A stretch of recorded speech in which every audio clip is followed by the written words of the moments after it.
नमस्कार भाइयों और बहनों, जंगली मेडिसिन यूट्यूब चैनल में आप सभी का स्वागत है। भारत की सभी वनस्पतियां अपने मौसम के अनुसार फलती फूलती हैं और जिस मौसम में जो रोग ज्यादा उत्पन्न होते हैं उन्हीं रोगों को दूर करने का विशेष गुण रखती है। ऐसे ही एक वनस्पतीय पेड़ है बेल। गर्मियों के मौसम में अधिकतर लोगों को लू लग जाती है। पेचिस की समस्या, दस्तों की समस्या, कमजोरी जैसी समस्याएं आम हो जाती है। उनको तो ये दूर करता ही है, साथ ही गंभीर से गंभीर और सामान्य बीमारियों को दूर करने के लिए बेल का उपयोग करना किसी रामबाण औषधि से कम नहीं है। ये बेल इतना प्रभावशाली और औषधीय गुणों का भंडार है कि जिसकी जानकारी आपको आश्चर्य में डाल देगी कि जिसको आप एक साधारण सी वनस्पति समझते थे वह कितना महत्वपूर्ण वृक्ष है। आज आपको बेल की संपूर्ण जानकारी, औषधीय फायदे, औषधीय गुण जानने को मिलेंगे। आज की जानकारी आपको जिंदगी भर काम आएगी, इसलिए वीडियो को शुरू से लेकर अंत तक देखिएगा। और हाँ, यदि आप दुनिया की सभी प्रकार की जड़ी बूटियों की पहचान और उनके औषधीय फायदे जानना चाहते हैं तो हमारे चैनल जंगली मेडिसिन यूट्यूब चैनल को अभी सब्सक्राइब करें और सभी प्रकार के नोटिफिकेशन पाने के लिए बेल आइकन को जरूर दबाएं। इस वीडियो को लाइक कीजिए और देखते रहें। सबसे पहले हम आपको इस बेल का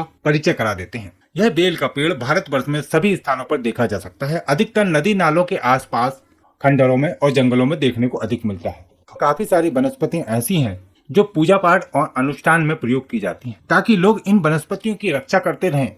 यह वही बेल का पेड़ है जिसके पत्तों को बेल पत्र कहा जाता है और बेल पत्र का संबंध शिव से होता है। इसलिए शिव पार्वती की पूजा के समय या शिवलिंग पर इसके पत्तों को चढ़ाने का एक विशेष महत्व होता है। बेल पत्र 3-3 के जोड़े में लगते हैं।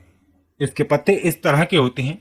बेल का वृक्ष बहुत बड़ा भी हो जाता है और इसका तना इस प्रकार का होता है। इसकी अगली पहचान है इस पर लगने वाले कांटे। इस पर इस तरह के बड़े बड़े और कठोर कांटे लगते हैं। इसके फल इस तरह के होते हैं जो कच्ची अवस्था में हरे होते हैं और गोल होते हैं। पकने पर इसके फल पीले हो जाते हैं। जब इसके पके हुए फलों को तोड़ा जाता है तो इस प्रकार का गूदा निकलता है जो खाने में बहुत ही स्वादिष्ट होता है। इस बेल फल के काफी सारे प्रयोग हैं। इसका गर्मियों में लोग शरबत बनाकर इस्तेमाल करते हैं। बेल का मुरब्बा भी बनाया जाता है और इस बेल के चूर्ण का अनेक औषधियों में प्रयोग किया जाता है। आयुर्वेद की दृष्टि में बेल बहुत ही महत्वपूर्ण पौधा माना जाता है। यह वात और कफ का नाश करने वाला होता है। बदहजमी, मूत्र विकार, पेचिस, डायरिया, ल्यूकेरिया, हृदय विकार, पीलिया, आंखों के रोग आदि में बेल का बहुत ही अच्छा फायदा देखने को मिलता है।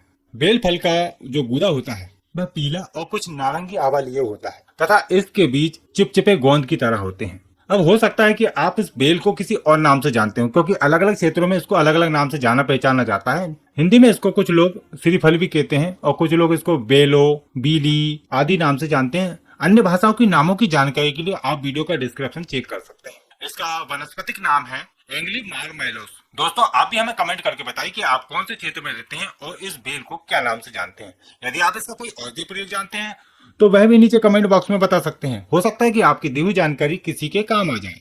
तो चलिए इसके कुछ औषधीय प्रयोग जानते हैं जिनकी जानकारी से आप विभिन्न प्रकार के बीमारियों को दूर करने का ज्ञान अर्जित करेंगे। गर्मियों में सिर दर्द की समस्या हो जाने पर इसके पत्तों को पीसकर यदि माथे पर लेप कर दिया जाए तो सिर दर्द की समस्या दूर हो जाती है।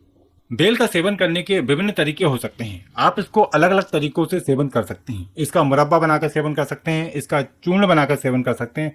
वैसे बेलगिरी का चूर्ण के नाम से भी इसका बना बनाया चूर्ण भी आता है। इसका जो ऊपरी भाग होता है बहुत ही कठोर होता है और ऊपरी छिलके का उपयोग नहीं करना चाहिए। इसके गूदे का ही उपयोग करना चाहिए।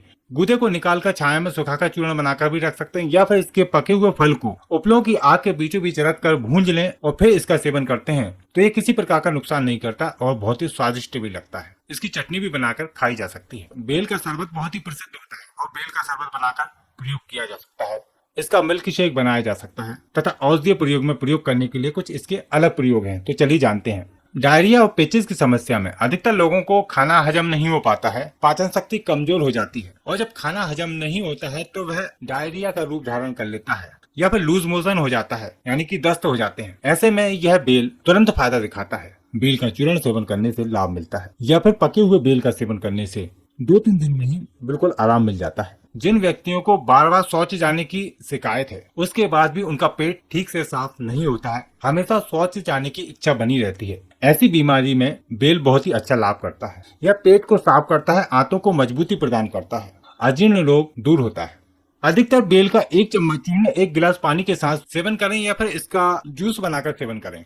बेल का फल जो है रक्त विकारों में बहुत अच्छा फायदा करता है। यह खून को साफ करता है। इसके गूदे को निकाल लें और रात भर पानी में भिगो कर रख दें। सुबह उसको मसल कर उसका सेवन करें। शरीर में ताजगी आती है, कमजोरी दूर होती है और खून साफ होता है। बेल का फल बहुत ही पौष्टिक होता है और उसमें सभी प्रकार के पोषक तत्व पाए जाते हैं। इसमें iron, calcium, fibre, protein, vitamin C भरपूर मात्रा में प्राप्त होते हैं जो शरीर को पोषण देते हैं। शरीर में पोषक तत्वों की कमी को दूर करने के लिए इस बेल का उपयोग करना उचित होता है। यह हृदय रोगों के लिए भी बेल बहुत उपयोगी माना जाता है। जो व्यक्ति अपनी डायबिटीज से परेशान है, यदि इस बेल के पत्तों का सेवन करते हैं तो उनकी डायबिटीज जिंदगी भर के लिए नॉर्मल रहेगी और बहुत ही सरल प्रयोग है। 10 ग्राम ताजा बेल पत्तों को पीस कर उसमें 6-7 काली मिर्च मिला के अच्छे से घुटाई करें और सुबह पहली फुर्सत में उसको पानी के साथ सेवन करते हैं तो आपकी डायबिटीज हमेशा कंट्रोल में रहती है। या फिर आप इसके पत्तों का रस निकाल कर भी सुबह सुबह 10 ml की मात्रा में सेवन कर सकते हैं। या फिर इसके पत्तों को चबाकर ऊपर से पानी पी लेते हैं, उससे भी आपकी डायबिटीज नॉर्मल में रहती है। यानी कि किसी भी रूप में इसके पत्तों का सेवन करना लाभ पहुंचाता है। या फिर आप इसका एक योग बनाकर भी प्रयोग कर सकते हैं, जैसे कि गिलोय, हरण, बहेड़ा, आंवला, हल्दी और बेल के पत्ते। इन सभी को बराबर मात्रा में कूट पीस कर बारीक चूर्ण बनाकर रख लें और नाइट में किसी मिट्टी के बर्तन में 200-300 ml पानी में इस चूर्ण की 10-20 ग्राम मात्रा डालकर रख दें और सुबह उसको मसल कर छान कर पीते हैं तो उससे भी 2-3 महीने में आपकी डायबिटीज हमेशा के लिए नॉर्मल हो जाएगी। या फिर आप अपने वैद्य की सलाह अनुसार भी इसका उपयोग कर सकते हैं। मूत्र संबंधी विकारों में बेल के पत्तों का रस पीना बहुत अच्छा लाभ पहुंचाता है। लिकोरिया की समस्या को जड़ से खत्म करने के लिए बेल के पत्तों के 5 से 10 ml रस में शहद मिलाकर यदि सुबह शाम पिलाते हैं तो लिकोरिया की समस्या हमेशा के लिए ठीक हो जाती है। बेल की छाल को घिसकर यदि फोड़े फंसियों पर लगाया जाए तो फोड़े फंसियां ठीक हो जाते हैं। यदि आग पर व्यक्ति जल जाता है तो वहां पर भी इसके पत्तों को पीस कर लगा देते हैं तो आग से जला हुआ घाव जल्दी ठीक होने लगता है और जलन शांत होती है। जो लोग अपनी कमजोरी को दूर करना चाहते हैं वह इसके फलों को सुखाकर बारीक चूर्ण बनाकर रख लें और सुबह शाम या फिर एक ही समय इसका चूर्ण का सेवन करते हैं तो उनके शारीरिक कमजोरी दूर होने लगती है। बेलगिरी का जो चूर्ण होता है वो शरीर में खून को बढ़ाता है, शारीरिक कमजोरी को दूर करता है और वीर विकारों में भी बहुत अच्छा लाभ पहुंचाता है। इसलिए गर्मियों के मौसम में जब इसके फल पक जाते हैं तो उन फलों को रख लेना चाहिए। सिर्फ पके हुए फलों का ही सेवन करना ज्यादा फायदेमंद होता है। कच्चे फलों का सेवन नहीं करना चाहिए। वैसे कच्चे फलों का भी औषधीय गुण होता है। यदि किसी को दस्तों की समस्या है और काफी इलाज कराने के बाद भी दस्तों की पेचिश की समस्या ठीक नहीं हो पा रही है तो उसमें इसके कच्चे फलों को आग में भूंज लें। जब ऊपर का छिलका पूरी तरह काला हो जाए तो उसका गूदा निकाल कर रख लें और उस गूदे में मिश्री मिलाकर 10 से 20 ग्राम की मात्रा यदि सेवन करते हैं तो बहुत ही अच्छे लाभ मिलते हैं। यह दस्तों को रोकने की रामबाण दवा है। तो देखा आपने इस बेल के कितने सारे औषधीय फायदे हैं। यदि आप भी इसके बारे में कोई जानकारी रखते हैं तो नीचे कमेंट बॉक्स में बता सकते हैं। आशा करते हैं कि जानकारी आपको पसंद आई होगी। वीडियो को लाइक करें, शेयर करें और हमारे चैनल को सब्सक्राइब करें। फिर मिलेंगे आपको एक नई जानकारी के साथ एक नई वीडियो में। नमस्कार।